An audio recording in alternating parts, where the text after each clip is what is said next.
Welcome to Tool Hut Channel. Today, we're going to have a discussion with Dave Heacock from Autel about ADAS. This one should be good. Stand by. Well, welcome to the Tool Hut Channel. Today, I've got Dave Heacock from Autel with me. Why don't you tell everybody what you do, Dave, and where you're from, and kind of what we're going to talk about tonight. Alrighty, well, I am from Michigan, not too far from Sam himself, the myth, the legend. But what I do is I'm a field trainer for ADAS, and I go around all across the country and I train and install equipment and teach people how to do ADAS correctly. Does that make sense? I've been in the automotive repair side of the business for about 49 years, so a long time. You're an old guy. Yeah, I'm an old guy. Yeah, points and condensers, right? Yeah, all that kind of stuff. OTC 2000. Yeah, I just found in my office the other day, I found a monitor 2000 and a monitor 1000, by the way. That was very short-lived, the monitor 1000. Yes, it wasn't around just a couple of years. But wanted to have a discussion tonight about ADAS, where it is in the industry, where you see it going, some of the challenges, some of the myths, opportunities, obviously, and possibly some of the things that you see shops doing wrong with ADAS. So let's start with opportunities. Where do you see ADAS for a typical repair shop as an opportunity to grow? So I think the growth is certainly going to be coming to the repair facilities. Right now, it's driven by insurance, so collision shops, glass, that's been the big market, and it's insurance paid, correct? So, but repair facilities it's been impacting them, they're just not aware of it. And they have opportunity. For instance, anytime you do an alignment, a suspension alignment on a vehicle, all manufacturers in their service information would tell you they either recommend or require calibrating the camera or radar afterwards. So how many alignments have shops been doing that they don't do that? It's becoming to light now that that's more of an opportunity than they knew about, and it's impacting because it's a safety related item. So there's huge opportunity for repair facilities, and those that start doing it, the ROI is very, very fast if you're aggressive with it and go after it, right? Because there's a lot of body shops that don't want to do calibrations, ADAS, where a repair facility is already there because they have the diagnostic capabilities also and programming abilities also. So those all go hand in hand. Not to mention the fact that ADAS is affecting every module in the car. And for instance, Sam, if a car comes in and it's got the rear brake pads on the left side are worn out on the inside pad, what's the problem, right? So most technicians would look at that and say, okay, I got a brake problem. Right. The reality is that's really not a problem. That's an ADAS function to keep it in the lane, right? We have lane keep that keeps the car in the lane. So some cars use the strategy of using the rear brakes to keep it in the lane. So it'll apply the left brake or the right brake to keep that and bring it back in the lane, if that makes sense, instead of the steering, right? So some manufacturers do that. So what shop owners do is we start replacing brake components or that kind of stuff, when in reality, it's not an ADAS issue, it's an ADAS function. And what we have, for instance, is a lane hugger. So I got a customer that's driving their car, they like to hug the lane, but because this car has ADAS, lane keep, it wants to hit the brakes constantly to bring the car back into the middle. And the customer doesn't even realize it because it's so slight, but yet it still wears the pads out. So those are functions that technicians in our world have not thought about, that ADAS is affecting their business. They don't even know it. There's many other things that do the same thing. Could or could not be an opportunity for an ADAS calibration. Correct. On that Maybe a situation, we would driver certainly need to education. educate the customer, which is always difficult sometimes. Yeah. Say, listen, don't hug the lane or this is going to happen again, right? And you and me, right? We're the old folks. We have habits and we like to do that. But so it is what it is. But those are different. Every manufacturer has a different strategy on how they're using ADAS, but it certainly can impact shops' diagnostics and them not realize it. So to you and me, we need to start including ADAS as part of our diagnostic trouble tree thought process. It's interesting. I hadn't thought about them using the brakes to do that. So, so as shops are growing and they're seeing the opportunity for ADAS, maybe they're getting some calls from body shops to start doing some of their ADAS calibrations. What's some of the things that the shops need to look at in their own shop before they invest in ADAS equipment? Well, depending on how much money they want to invest, like everything, right? Yeah. We can go from the bottom and say that's we're going to get it done. The end result of everything is a accurate calibration. That's what we want, right? So it doesn't matter what machine you use as long as at the end result, one of them takes longer than the other, right? So our mobile machine, just so you know, it takes depending on who's doing it, anywhere from 25 to 30 minutes. But our premium machine that can do more functions, I can do in 10 minutes or less. So time is money. So it depends on what you're doing, your volume. And if you want to do other things and take the human error out of it, you're going to invest in the more expensive machines, obviously, because they can do more. But spacing, the ability to have flat and level on your floors is important. Now, again, there's compensation for that. There's workarounds for that. I'm not saying you have to go out and pour a new floor, right? So unlevel floors, we can build ramps that make it level, right? We can tailor ramps for that so that the car is level, because you're always going to level the machine unless you buy the premium machine, which has a lot of functionality and is very robust in its offering that can make up for unlevel floor. It has other adjustments that it actually sets it to the car, not to the floor. But if I'm considering it, it's not the amount of investment. It's really, like always, what's my return on investment? Right. Yeah. And so the average repair shop that's got a little bit of room, got adequate lighting, a decent alignment machine, you think they'd be a good candidate for doing ADAS calibrations, even if they don't have a major body shop business? Certainly the opportunity is there. There's all kinds of business out there, right? There's used car dealers that need it done. There's used car dealers ain't spending that kind of money. What's that?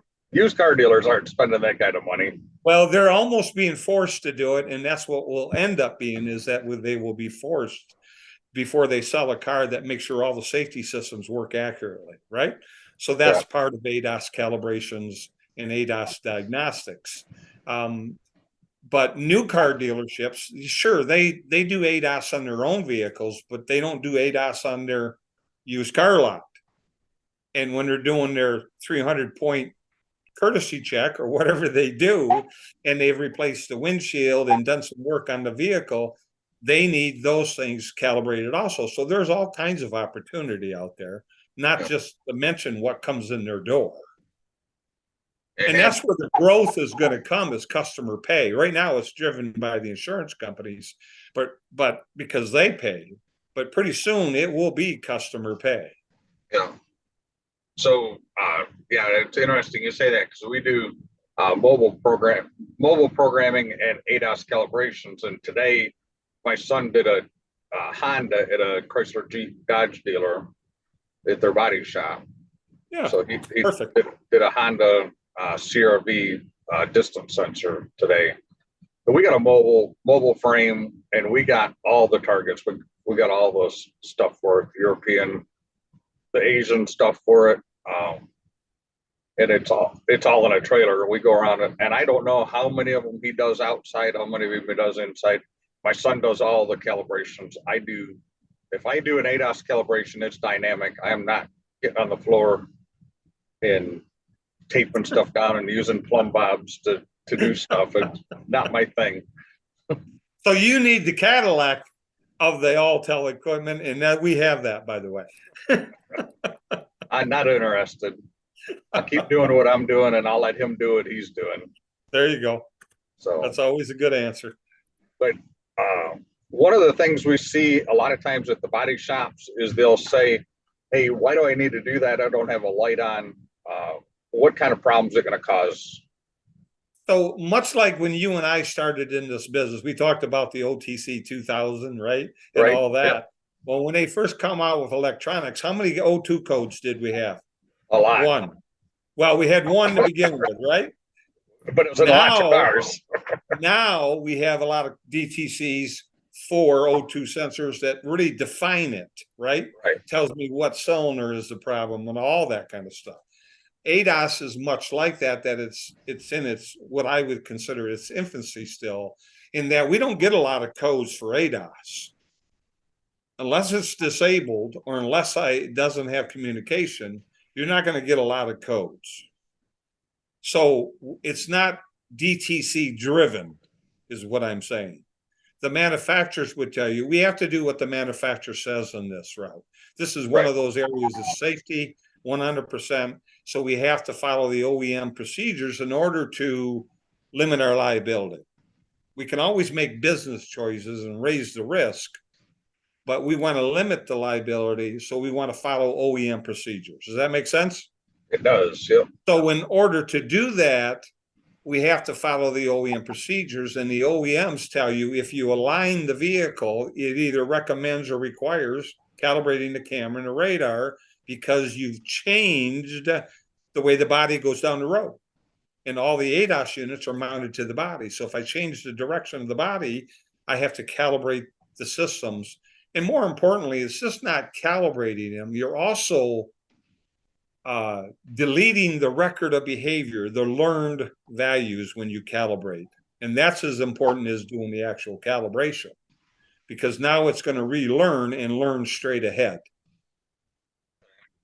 So, yeah, one of the things that just came to mind is, obviously I go to a lot of shops and they're putting the drivetrain is coming out of the car to do a lot of different functions. And sometimes it's just as simple as a water pump. Some guys are taking the engine out to put water pumps in anymore, which to me is crazy, but I didn't design them. So a lot of guys are doing a lot more work as a preventive maintenance when the engine is out, engine, transmission, or whatever is out of the car. And so it just makes me wonder how many of those ADAS calibrations are not getting done properly relearned after a major job like that. I know most of them are sending them for alignment. Yeah, and if you change the alignment, if I pull the engine out right now, I have to worry about that engine cradle being in there straight. Agreed? But right. Yep. None of the ADAS units are mounted to the engine cradle. But if it affects alignment, it affects ADAS.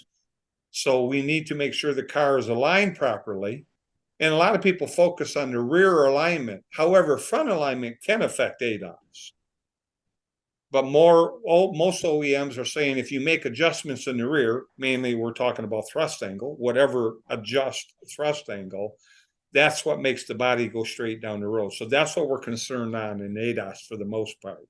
But sometimes I got to remove brackets. I got to move the bumper to get into some things, right? We do all kinds of things to do that. Yes. Then if we move it, we have to calibrate it. If we move something 1 degree, that can be 66 inches at 100 meters, just to let you know. And that's significant now. Yeah, that's a long ways. That's significant. Yeah. So that brings me to another question. We talked about the body shops, they're taking stuff off. The car's in a light collision. They got bent brackets. I hear from my son all the time that the shops are wanting to straighten these brackets. And he says, when I'm doing these, I need to ask the shop if they replace the bracket or if they tried to straighten it. And he said he can't ever get them to properly calibrate when the bracket's back. Yeah, and you're talking about radar units at that point in time, whether it be blind spot or whether it be forward collision, it doesn't matter. Those are all mounted to a bracket of some sort, whether it be on the bumper or whether it be to the core of the body. Either one of those, if it got in an accident, most likely the bracket's been. And your son is correct in the fact that it's very difficult to straighten out spring steel, right? And that's what those brackets are made of. I can never get it in the exact place. And if I'm talking the degrees, right, 1 degree is a big deal. Right. So all manufacturers would tell you, and I've seen body shop estimates, is that they include the replacement of the bracket along with the radar unit and then a calibration. Oh, and not to mention that if I replace the unit, I also have to call Sam and have him program it for me. Yeah. It's a So whole there's process. plenty of opportunity here in replacing units, and this could be in a repair facility. This is no different than it used to be, right? Power, grounds, and communication. Diagnostics on ADAS units is the same on any unit, any computer that they're working on. Those 3 things are extremely important. And if I don't have it, or if I have it and now I got to replace the unit, we always got to remember that programming is coding, flashing, whatever the manufacturer wants to call it at that point in time, needs to be done to the unit prior to calibrating. Calibrating is the end result of fixing the car, much like alignment is the end result of fixing the suspension. Anything that affects ride height also, by the way, because if I'm 1 or 2 degrees off on my ride height, I'm 1 or 2 degrees off on my calibration. Yeah, that's so that we had a conversation.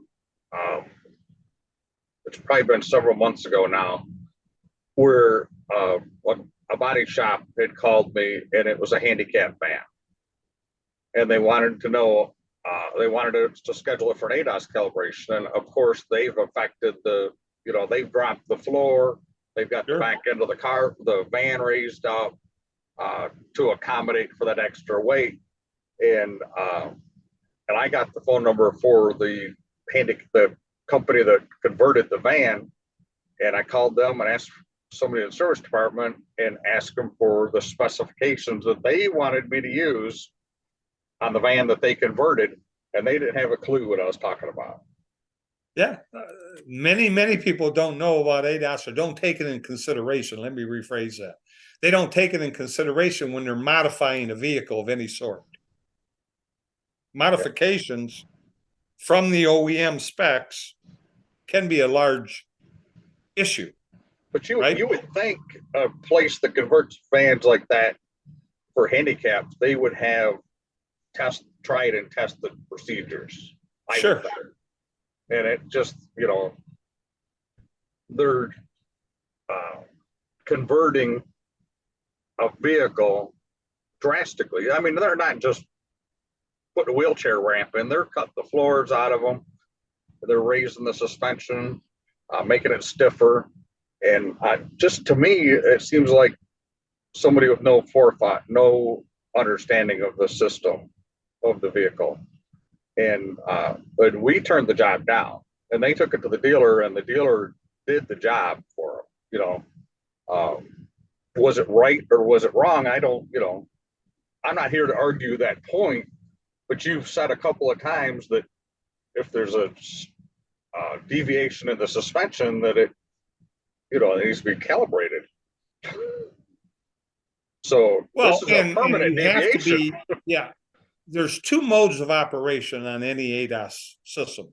There's driving mode, where sensors are involved, right? So if I drive the car down the road, it knows it has a half a tank of fuel. It knows I got 6 kids in the back of the car. It knows that. It's got weight sensors. It's got ride height sensors. It knows that. So it takes that in consideration, and cameras can adapt. Radar can adapt to that, right? The camera doesn't move, the radar doesn't move, but it can, through software and firmware, make adjustments on how it shoots out its array or looks. So it can look down or up or to the left or the right based on how the car is working, right? Learned values. What the industry calls it in ADAS is record of behavior.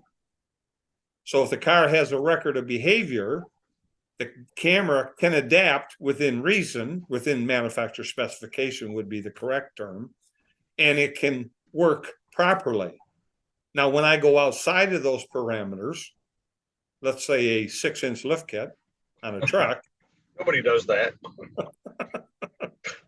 if that's beyond the manufacturer's specifications, I cannot calibrate the ADAS system accurately. I can calibrate it, and I can actually be successful in calibrating it.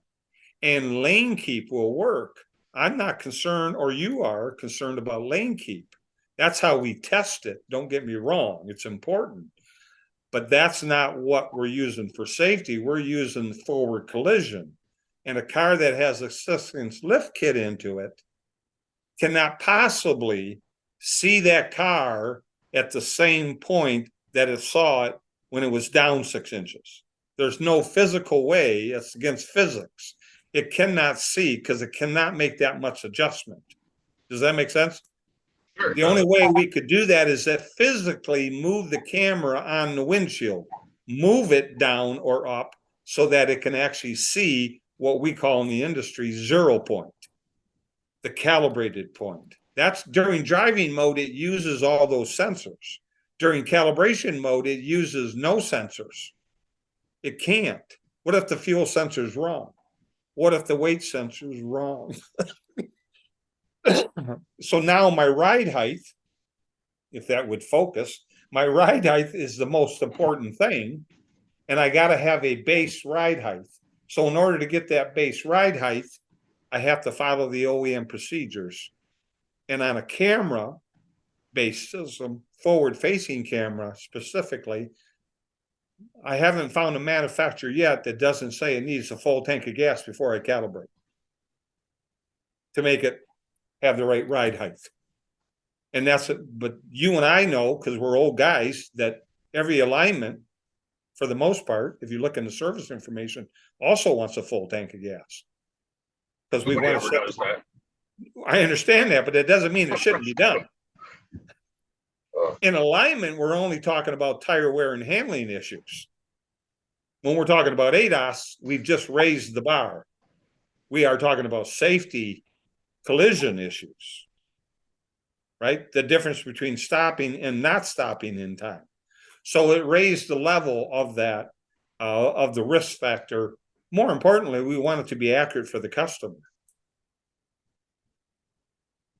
So it's all based on ride height. So you got those two modes, driving mode and calibration mode. During calibration mode, which is what your son is doing, which is what you're doing during dynamic, we need to follow the OEM procedures. Now, dynamics, by the way, a lot of those, we don't need a full tank of gas because we're using live targets. And it is possible sensors are involved. I'm not saying they're not in a dynamic, but dynamics can be totally inaccurate, even on setup. So if I drive a truck that's fully loaded, right? And we never overload trucks, do we? No, Beyond manufacturer specification, beyond the GVW, we never do that. Well, if you think about that camera, right? Setting up 6 inches, looking up 6 inches, how can you possibly calibrate it accurately? You can't. Yeah. That's the answer. You can't. So as a calibrator, we teach that if it's a modified vehicle, it's very difficult to calibrate it accurately. And that's more important than doing a successful calibration because of the fact that it looks 100 to 300 meters out. So, where do you see the next thing with ADAS taking place? I know that, we're seeing a lot of stuff with cars. We're starting to see night vision in a lot of cars. We're starting to see cameras instead of mirrors. We're starting to see actual video screens instead of mirrors, Absolutely. which to me is annoying as hell. But you know, I want to see the mirror. I really do. I Yeah. No, there's a manufacturer out there that's actually using mirrors that were traditionally used, but when I turn the left blinker on, it actually has a camera that shows up on the instrument panel, right where the speedometer was. The instrument right, panel is fully electronic, and where the speedometer was, it shows a camera so I can actually see that lane for my blind spot. I love that. And when I turn on the right blinker, it removes the fuel gauge and all the tachometer and shows me a view of the right side. So the blind spot is much better that way. That's where the technology is going, is we're going to include cameras for blind spots instead of radar. In a beep, we're actually going to see that lane, which is much more. So that's the kind of technology moving forward. But in every one of those are going to need a calibration. Now, what some people think the industry is going to do is that they're all going to be self-calibrating, right? AI, self-calibration. We've made movies about AI and that kind of stuff, and that those are horror movies. All right. They don't end well for the human being, right? right, So this is basically the same thing. We believe that more and more are going to be static in reality versus dynamic, all right, than self-calibrating, simply because we have to have a controlled environment that is much more accurate. And we see that coming already. We know the domestics, for the most part, that you've been doing, for instance, are dynamics, right? that's correct. Yeah, Most of the domestics are dynamic on the calibrations for the radar and forward-facing camera. And unless even it's blind spots can yeah, be unless it's dynamic. 360 view or something like that. Yeah, yeah. When you get to that, you need targets that you can put it in the grid, right? Put the Right, camera view in the grid. However, we know that General Motors, the new ones, have some statics. We know for a fact Jeeps, Dodge Rams are static on the radar now. So we know that more and more domestics are going to static simply because it's more accurate and it's in a controlled environment. You get a little snow there in Michigan, my friend. no, not at all. I'm I'm in Green Bay, Wisconsin. You think we get a little snow up here? I'm No, just up here visiting, by the way, and they get a little snow. So when you do a dynamic, the verbiage is I can't do it in inclement weather. So raining or snow covered roads, I can't see the lines. I got the wipers going in front of the camera. I can't see it, right? I got snow and ice buildup on the radar unit. It's not going to work, nor can I calibrate it. But a yeah, static calibration I can always do because yeah. it's inside a heated garage. Well, hopefully, Some heat, possibly. yeah, Yeah. yeah. At least it's in Some heat, an environment where there's no snow coming in. hopefully, Yeah. But that's the way the world's going, is that we believe, we know for a fact that static is increasing right now, dynamic is decreasing. Now, what some manufacturers do is give you a choice. Do you want to do dynamic? Are the roads clear enough to do it? Or do you want to be able to do static? That's probably the direction it's going to go. I'll have a choice, right? If I was in Las Vegas, we call that dealer's choice. yeah. Okay. Um, so do you think that ADAS machines are going to become as popular as scan tools in a general repair shop? Well, I can say that as a positive yes, because I'm installing more systems in repair facilities now than I ever did glass and collision shops. Currently, the trend is repair facilities are getting these systems. Now, whether it be a guy, his alignment machine is older now, can't get the Windows update, right? Yep. This Windows Yep. 98, he needs to replace it. So now he has a choice to get a alignment machine that can do ADAS, right? That's the trend. Well, if I'm going to invest the money, I might as well get one that can also do ADAS. And be honest with you, you can buy one for the same price that does both extremely well. So yes, the answer to that question is yes. I see more and more shops having the ability to do ADAS along with their alignment machines and tablets, because it takes a tablet to run it, obviously. I also see shops keeping their tools updated more. I think they're being forced to by a lot of different factors. Absolutely. But when you get into ADAS, it is increasingly, because if you do ADAS, you're going to do newer vehicles. So updates are critical. Like, I can tell you this, we put in 10 to 15 updates a day in our tools. I see it every day. Wow. We're just, because we need 24 vehicles in there, because collision shops are getting them, right?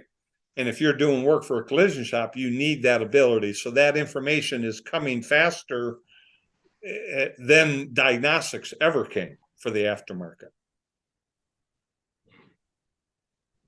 Yeah, I see a lot of different things going on in the industry, and I don't want to have an industry discussion here tonight, but that'd be a whole nother